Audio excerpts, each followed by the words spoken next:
Hello and welcome. In this video we will be looking at how to differentiate the inverse sine of x, also known as sine to the minus 1 of x or arc sine of x. This is something that you will learn during your A-level, usually in year 13. It is quite a complex topic and it does require you to have learnt a few things beforehand. So what you should already know from year 12 is that sine squared plus cos squared is equal to 1. We can then rearrange that to make cos squared the subject. So cos squared is equal to 1 minus sine squared. And if we square root both sides, we get cos y is equal to the square root of 1 minus sine squared. So that's something that you already should know. And you also need to know how to differentiate implicitly. So those are the two main requirements. I'm just going to put a yellow box around that because we're going to need that information. All right. So how do we differentiate this? Well, first of all, let's let y equal the inverse sine of x. So y equals sine to the minus 1 of x.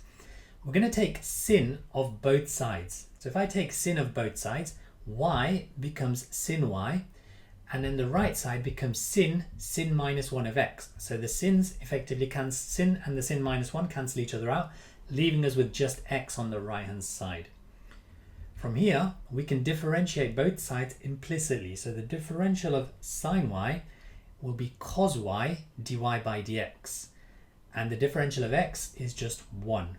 From here, all we need to do is rearrange to make dy by dx the subject. So dy by dx is equal to 1 over cos of y.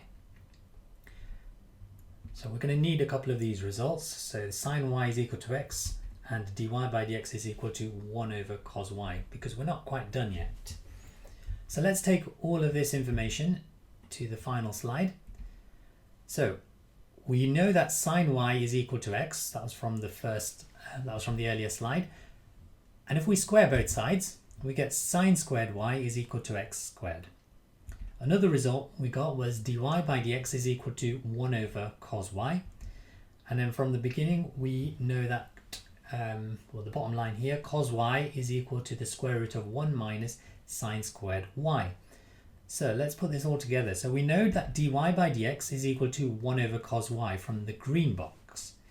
Now, what do we know about cos y? Well, if we look over to the yellow box, the bottom line of the yellow box over here, cos y is equal to the square root of 1 minus sine squared y. So let's replace that cos y with the square root of 1 minus sine squared y.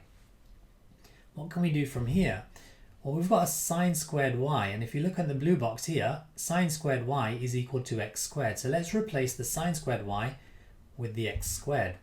This leaves us with 1 over the square root of 1 minus x squared, and this is the differential of the inverse sine of x. So if y is equal to the inverse sine of x, then dy by dx is equal to 1 over the square root of 1 minus x squared. And that's the simplified answer. I hope you find this video useful. If you did, please hit the like button, as it really helps more people like you find this video. And if you haven't already, hit the subscribe button and click the bell to be notified of our next video. See you next time.